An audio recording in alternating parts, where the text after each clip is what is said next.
Times news channel देखे आप सभी दर्शकों का बहुत बहुत स्वागत है। मैं हूं रमनदीप कौर। इस वक्त की बड़ी खबर आ रही है प्रयागराज से। क्या है पूरा मामला, देखने के लिए बने रहिए हमारे साथ। फतेहपुर धर्मांतरण मामले को लेकर प्रयागराज में संत समाज लगातार धर्मांतरण के मुद्दे पर अपनी नाराजगी व्यक्त कर रहे हैं। फतेहपुर धर्मांतरण मामले में पुलिस ने शुआर्ट्स के कुलपति समेत 4 लोगों को नोटिस जारी कर अपना पक्ष रखने के लिए कहा था, जिसके बाद प्रयागराज में साधु संतों में आक्रोश है। लगातार प्रतिक्रिया आ रही है। वहीं महंत मौनी बाबा ने कहा कि धर्मांतरण देश में कोरोना महामारी से अधिक खतरनाक है। उन्होंने आगे कहा, एग्रीकल्चर के कुलपति को जेल भेजना चाहिए, शर्मनाक कार्य किया है। इस पर धर्म संसद में प्रस्ताव लाया जाएगा, क्योंकि संत समाज में धर्मांतरण के मुद्दे पर काफ़ी आक्रोश है। उन्होंने शुआर्ट्स के कुलपति आरबी लाल को जेल भेजना चाहिए कहा, क्योंकि उन्होंने देश के संविधान को ललकारने का काम किया है। धर्मांतरण देश में गुलामी लाने का प्रतीक है। आरबी लाल का चरित्र देश के विरोध में दिख रहा है। मौनी बाबा ने कहा कि देश की चिंता करने वाले लोगों में आक्रोश है। उन्होंने मुख्यमंत्री योगी आदित्यनाथ से मांग की है कि शुआर्ट्स के कुलपति आरबी लाल को गिरफ्तार कर जेल भेजना चाहिए, और ऐसा नहीं होता है तो इस पर संत समाज में आक्रोश बढ़ेगा। आक्रोश जो संघर्ष होगा उसका जिम्मेदार कुलपति आरबी लाल होगा। इसलिए संत समाज की मांग को देखते हुए ऐसे में लोगों पर जल्द ही कार्रवाई करनी चाहिए। धर्मांतरण देश के लिए कोरोना महामारी से ज्यादा खतरनाक है। एग्रीकल्चर के कुलपति ने जो शर्मनाक काम किया है, इसके लिए धर्म संसद इस पर प्रस्ताव ले आएगा। देश के महात्माओं में बड़ा आक्रोश है। माघ मेले में इसको लेकर के बैठकें प्रारंभ हो गई हैं और कुलपति के खिलाफ तत्काल मुकदमा लिख करके उनको जेल भेजना चाहिए। जिस तरीके से उन्होंने मेरे देश की संविधान को ललकारने का काम किया है, उनको बर्खास्त करना चाहिए। क्योंकि जो परिस्थितियां देश में धर्मांतरण को लेकर के पैदा है, वो कहीं न कहीं से गुलामी की ओर देश को ले जाने के लिए है। जब भी धर्मांतरण बढ़ा है तो देश में गुलामियां बढ़ी हैं, और ये कुलपति का जो चरित्र दिख रहा है, निश्चित रूप से देश के विरोध में दिख रहा है। इसके खिलाफ संत महात्मा से लेकर के कल्पवासी और जितने भी देश के चिंतक हैं, सबके मन में आक्रोश है कि इनके खिलाफ तत्काल कार्रवाई होनी चाहिए। और हम मांग करते हैं माघ मेले से कि माननीय मुख्यमंत्री जी को तत्काल खिलाफ कार्रवाई करके इनको बर्खास्त करके इनको जेल भेजना चाहिए।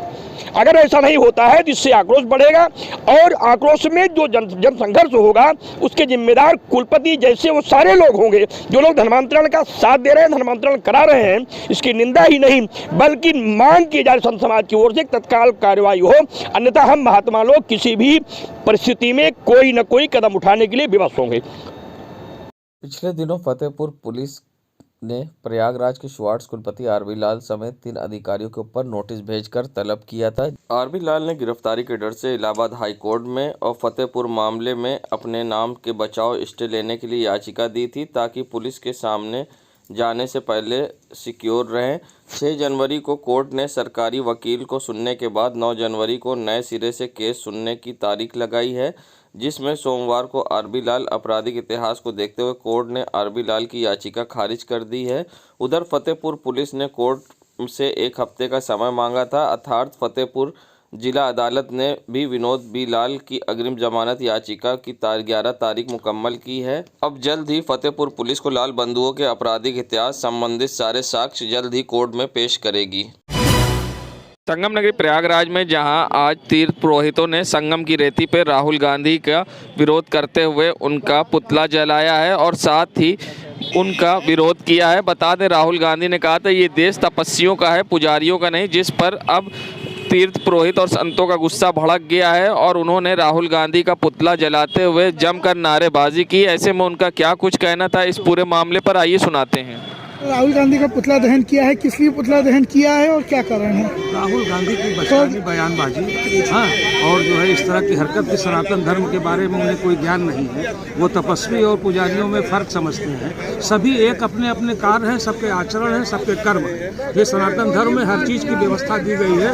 उसी अनुपात में तपस्वी अपना काम करते हैं, पुजारी अपना काम करते हैं, संत महात्मा अपना काम करते हैं, तीर्थ पुरोहित अपना काम करते हैं। कुल मिलाकर के ये सनातन धर्म का ही सभी विभिन्न प्रकार के अंग हैं, तो किसी एक को भी अगर ये प्रभावित करते हैं तो ये इनकी बचकानी हरकत है। लिहाजा इन्हें सनातन धर्मियों से, हिंदू समाज से, पुजारियों से माफ़ी मांगने की आवश्यकता है। ये माफ़ी मांगे कि हाँ हमसे गलती हुई। और दूसरा, ये इस सनातन धर्म के जानने के लिए समस्त पुराण, ये सब चीज़ें जो ज्ञान की चीज़ें हैं, इसको एक बार अध्ययन करें कि सनातन धर्म में क्या है, तब उनको लगेगा कि भारत की राजनीति में सफल हुए। राजेंद्र पालीवाल, अध्यक्ष प्रयागराज सभा प्रयाग। ठंड के मौसम में मानसिक रोग से ग्रसित व अन्य लोगों को नींद न आने की समस्या होती है और साथ ही कई प्रकार की उलझन, बेचैनी और साथ ही उनको घबराहट जैसी समस्या होती है। ऐसे में उनको किस तरह से अपना ख्याल रखना चाहिए और ठंड में नींद पर्याप्त मात्रा में आए, ऐसे में उन्हें किस तरह का आहार लेना चाहिए, इस पूरे मामले पर क्या कुछ कहना है मनोचिकित्सक डॉक्टर राकेश पासवान का। किस तरह से रखें अपना ख्याल, आइए दिखाते हैं आपको। जब ठंड होती है और अंधेरा होता है तो हमारे दिमाग में कुछ पदार्थों का जो लेवल होता है वो घट जाता है, जैसे डोपामीन, सेरोटोनिन, इस तरीके के पदार्थों की कमी की वजह से हमें उदास फील होना या हमारे जो पहले की मानसिक परेशानियां होती हैं उनके पलटने की संभावना बहुत ज़्यादा बढ़ जाती है, जिसकी वजह से नींद वगैरह के डिस्टर्ब होने की भी लक्षण सामने आते हैं। और इसका मुख्य कारण जो सीजनल अफेक्टिव डिसऑर्डर है, यानी कि जो मौसम है, मौसम के आधार पर हमारा जो मूड है या मन है उसके प्रभावित होने की बीमारी है, वो हो जाती है। उसकी वजह से नींद डिस्टर्ब होती है, अफेक्टिव डिसऑर्डर कहते हैं। और ये स्पेसिफिक सीज़न के आधार पर होती है, जैसे आमतौर पर ठंडियों के मौसम में इसका जो प्रकोप होता है वो ज़्यादा होता है। जो रात का हमारा आहार है वो हल्का होना चाहिए। सबसे पहले तो अगर बहुत हैवी मील लेते हैं तो उससे हमारी नींद डिस्टर्ब हो सकती है। मोबाइल वगैरह का प्रयोग नहीं करना चाहिए रात के समय, टीवी वगैरह का प्रयोग नहीं करना चाहिए। साथ ही साथ हमको पर्याप्त मात्रा में फिज़िकल एक्सरसाइज करना चाहिए दिन में, ताकि हमारा शरीर जो है अच्छे से थका रहे। और साथ ही साथ हमको जो भी तनावजनित चीज़ें हैं उनसे बचाव करना चाहिए। साथ ही थोड़ी देर के लिए हम लोग कुछ रिलैक्समेंट के लिए बुक वगैरह पढ़ सकते हैं रात में, और फिर उसके बाद सोने का प्रयास करना चाहिए। धर्म की नगरी प्रयागराज में लगे माघ मेले में आए साधु संत सिर्फ धर्म, अध्यात्म, गंगा और राम मंदिर की ही चर्चा नहीं कर रहे हैं, बल्कि देश की मौजूदा अर्थव्यवस्था को लेकर भी खास फिक्रमंद हैं। देश की गिरती हुई जीडीपी, बढ़ती महंगाई और रोजगार के घटते अवसरों को से फिक्रमंद भगवाधारी अब इन्हें ठीक करने के आध्यात्मिक अलग जगा रहे हैं। माघ मेले देश में अर्थव्यवस्था के मजबूत होने की कामना के साथ विशेष अनुष्ठान किए जा रहे हैं। परमहंस आश्रम के महंत मौनी बाबा के पंडाल में देश की अर्थव्यवस्था को लेकर त्रिशूल पूजा की जा रही है। वहीं इस पंडाल में मौनी बाबा के द्वारा रुद्राक्ष की शिवलिंग के साथ विभिन्न रंगों के त्रिशूल स्थापित किए गए, जो कि आतंकवाद, कोरोना व अर्थव्यवस्था से लेकर कई मुद्दों पर सुरक्षा के लिए हैं। ऐसे में उनका इस पूरे मामले पर क्या कुछ कहना है और किस तरह से अलग अलग अनुष्ठान किए जा रहे हैं और किस तरह से यहाँ दीप जलाकर रोज पूजा अर्चना की जा रही है संगम की रेती माघ मेले क्षेत्र में। वहीं इस विशेष पूजा और अनुष्ठान में साधु संत लगातार माला जप रहे हैं और किस तरह से पूजा अर्चना करी जा रही है, आइए सुनाते हैं। ये राष्ट्र रक्षा के निमित्त यहाँ विगत 37 वर्षों से तीर्थराज प्रयाग जो भगवान ब्रह्मा की यज्ञ भूमि है, भगवान विष्णु की कृपा भूमि है, भगवान शिव की अनुग्रह भूमि है, माँ गंगा की करुणा भूमि है। उस पावन भूमि पर माघ मास के पावन अवसर पर जब 14 भुवन के समस्त देवी देवता, देव, धनुष, किन्नर, नरश्रेणी, सादर, मज्जह, सकल त्रिवेणी आकर के यहाँ निवास करते हैं, उस पावन अवसर पर यहाँ पर यज्ञ का संकल्प लिया गया है राष्ट्र रक्षा के लिए, राम मंदिर के साथ काशी मथुरा में मंदिर निर्माण के लिए, आतंकवाद विनाश के लिए, कोरोना महामारी के विनाश के लिए, देश की संपन्नता के लिए, देश की रक्षा के लिए और विश्व से आतंकवाद की समाप्ति के लिए यहाँ 4 प्रकार के त्रिशूल स्थापित किए गए हैं। काले रंग का त्रिशूल आतंकवाद के विनाश के लिए होता है। रक्त त्रिशूल जो है देश की अर्थव्यवस्था को मजबूत करने के लिए है। सफ़ेद त्रिशूल जो है देश में ज्ञान, विद्या, बुद्धि के होनहार नौजवान पैदा हो, जिससे देश का गौरव बढ़े, देश की क्षमता बढ़े। और उसमें जो पीला त्रिशूल है चीन और पाकिस्तान जो देश पर आक्रमण करने के लिए घात लगाए बैठे हुए हैं, उनको मेरी सेना मार करके पराजित करे और भारत की सीमाओं की रक्षा होती रहे। इसलिए 4 त्रिशूलों की स्थापना की गई है। 5.25 लाख रुद्राक्षों से बनी हुई बाबा महाकाल जी की विशेष विग्रह जो 5 फीट जमीन के नीचे से ऊपर है, इस विग्रह की पूजा की जा रही है। शिवपुराण में ऐसा वर्णन है कि ऐसे अनुष्ठान करने से समस्त प्रकार की कामनाएं पूर्ण होती हैं। यहाँ प्रत्यंगिरा और कालरात्रि की भी स्थापना की गई है। भगवती बंगलामुखी की स्थापना की गई है, जिससे नाना प्रकार के अनुष्ठानों के मंत्रों के प्रभाव से राष्ट्र रक्षा हेतु होने वाले संकल्प प्रारंभ हो गए हैं। विद्वानों द्वारा 11.25 लाख मंत्रों का जप किया जा रहा है। 5.25 लाख आहुति होगी। 1,51,000 दीपों का नित्य प्रज्वलन का संकल्प है। ऐसे नित्य प्रति होने वाले संकल्प जो हैं 1 महीने तक चलते रहेंगे। कोरोना महामारी के लिए रोगान शेषान पांच तुष्टा रुष्टा तो कामान सकलान अभिष्टान तो आमाश्रितानाम नविपन्नराणाम तो आमाश्रिताम हाश्यताम प्रयांति के विनाश के लिए नाना प्रकार के मंत्रों के प्रयोग के साथ प्रत्यंगिरा का विशेष प्रयोग करेंगे, जो महामारी के विनाश की शक्ति प्रदान करती हैं। और भगवान महाकाल कृपा से देश में महामारी ना हो, इसके लिए हम सब संकल्पित हैं, अनुष्ठान कर रहे हैं, पूजा कर रहे हैं, जप कर रहे हैं, तप कर रहे हैं, परिक्रमा कर रहे हैं और प्रार्थना है कि देश स्वस्थ रहे, आरोग्य रहे, सब स्वस्थ रहे, आरोग्यता मेरे देश में बढ़े, मेरे देश की रक्षा हो, सुरक्षा हो, यह मेरे प्रभु से प्रार्थना है। संगम नगरी प्रयागराज, जहां ठंडी के मौसम में लोगों को अब परेशानी का सामना करना पड़ा है। लगातार बढ़ती ठंड ने अब लोगों की मुश्किलें बढ़ा दी है और अलाव की व्यवस्था पुराने शहर में ना होने से लोग परेशान हैं।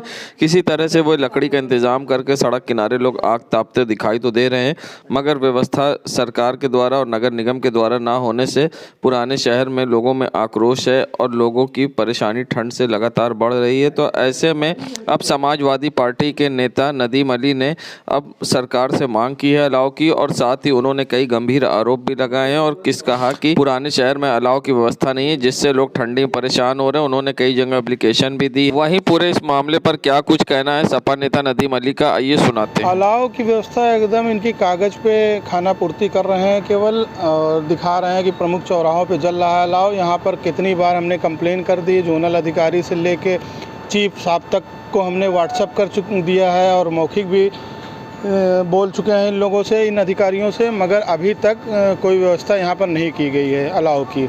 यहाँ पर कई तरफ से हमारे पास कंप्लेन आ रही है अलाव की व्यवस्था करने के लिए। मैं लगातार नगर निगम से संबंधित अधिकारियों को सूचित कर रहा हूँ, मगर अभी तक इनके जू नहीं रेंग रही है। ठंड इस कदर बढ़ती जा रही है कि आप लोग खुद ही देख रहे हैं, कानपुर का टेम्परेचर 2 डिग्री तक पहुँच गया था। और प्रयागराज में भी बहुत सारे हादसे हो रहे हैं ठंड की वजह से। बुजुर्ग काफ़ी बीमार हो रहे हैं, बच्चे बीमार हो रहे हैं। तो इसलिए मैं प्रशासन से यही अनुरोध करूंगा कि इस पर तत्काल कार्रवाई करें और अलाव की व्यवस्था पूरे करेली में जहां जहां पर इनको चिन्हित किया गया है चौराहा, आबादियां बढ़ गई हैं, लोग बढ़ गए हैं, इसलिए इस करेली की तरफ भी नगर निगम प्रशासन अपनी नज़र बनाए, जिससे यहाँ पर अलाव जल सके। नदीम अली, समाजवादी पार्टी। संगम नगरी प्रयागराज, जहां पौष पूर्णिमा के स्नान के साथ माघ मेले की शुरुआत हुई है, वहीं लोगों ने संकल्प लेकर कल्पवास भी शुरू कर दिया है। बात करें मगर माघ मेले की, तो माघ मेले की व्यवस्थाएं अभी भी अधूरी हैं, जहां पर आप देख सकते हैं किस तरह से माघ मेले में व्यवस्थाएं हैं। अभी कई शिविर लोगों के नहीं लग पाए हैं और ऐसे में लोगों से जब बात की गई तो उनका कहना था कि माघ मेले क्षेत्र में काम हो रहा है मगर बहुत स्लो हो रहा है। उम्मीद है कि जल्द ही समय से काम हो जाएगा, मगर माघ मेले में अव्यवस्थाएं हैं और 6 दिन बाद अब जहां पहला स्नान होगा और ऐसे में अभी भी व्यवस्थाएं कागज़ों पे सीमित दिखाई दे रही हैं। जी बताएं, आप लोग को क्या तैयारियां यहाँ पर मिल रही हैं, क्या सुविधा है क्या नहीं है? सुविधाएं तो जो है धीरे धीरे सभी जो है प्राप्त हो रही हैं, लेकिन बहुत स्लोली जो है वर्क हो रहा है और अब तक जो है पूर्ण हो जाना चाहिए, लेकिन अभी जो है थोड़ा बड़ा काम बचा हुआ है। जहां इस बार बाढ़ के कारण ज़मीन कम थी पहले ही, और जिसके बाद अब कानपुर से पानी छोड़ा गया मेले के लिए और कटान तेज़ हो गई, जिससे शिविर की ओर पानी बढ़ने लगा और गंगा में कटान भी तेज़ हुई, जिसको पानी निकालने के लिए यहां पर प्रशासन की ओर से व्यवस्थाएं की गई और शिविर की ओर बढ़ रहे पानी को वापस गंगा में भेजने के लिए मशीन के द्वारा पाइप्स लगाए गए, तो वहीं ज़मीन को समतल करने के लिए और दलदल ज़मीन को ख़त्म करने के लिए ट्रैक्टर से जिस तरह से कार्य कराया जा रहा था, उसी बीच ट्रैक्टर यहाँ दलदल पानी में फंस गया और जिससे काफ़ी परेशानी का सामना करना पड़ा। घंटों कड़ी मशक्क़त के बाद से दूसरे ट्रैक्टर की मदद से ट्रैक्टर को दलदल ज़मीन से निकाला गया और बाहर की ओर खींचा गया, मगर एक बार फिर मेला प्रशासन की परेशानियां बढ़ गईं, जो कि एक चुनौती के तौर पर मेला प्रशासन के लिए है। देश दुनिया की खबरों के लिए world media times news channel को सब्सक्राइब करें।